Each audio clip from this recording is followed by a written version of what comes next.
So I'm kind of the type of person that fights to the end. 2, 1, go! Switch! Take that attitude, mix in a love for speed, and you begin to understand 17-year-old STACI Mannella. Born with a genetic disorder, she's colorblind, very light sensitive, and can't see much more than shapes. Yet she's going to compete in the slalom and giant slalom events at the Paralympic Games in Sochi.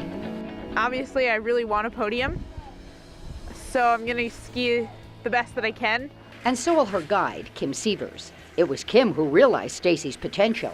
STACI grew up skiing at Windham Mountain in their Adaptive Sports Foundation, where Kim's an instructor. When STACI turned 11, a life-changing decision was made. I joined the Adaptive Sports Foundation race team. Because she was scaring the heck out of every instructor that took her out.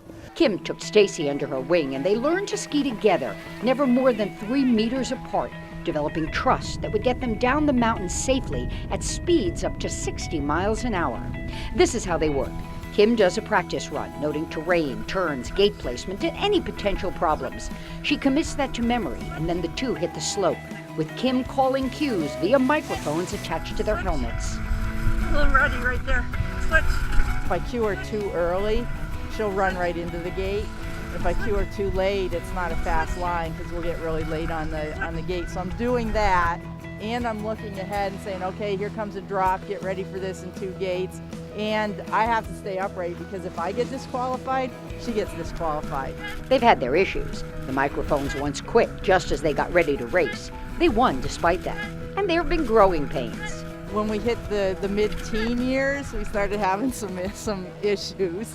I think she would go left just when I said right, just to, because she was 14. STACI's had to learn to focus only on Kim because catching a glimpse of something on the course will throw off their timing.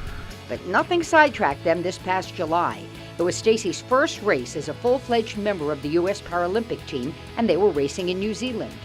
And it was our first ever World Cup start, and somehow we ended up winning the whole thing. So it was our first World Cup start, and I won a gold medal. That was the ticket to the Paralympics in Sochi. Kim's the youngest member of the Alpine team and the only competitor who doesn't train full-time, as she's finishing her senior year of high school in New Jersey. The Paralympics, which start March 7th, will be held on the same slopes in Sochi as the Olympians raced on. STACI and Kim figure they've skied more than 10,000 miles together, with every one of those miles bringing them closer to a dream come true. Oh, I'm pretty excited. I think it's going to be awesome.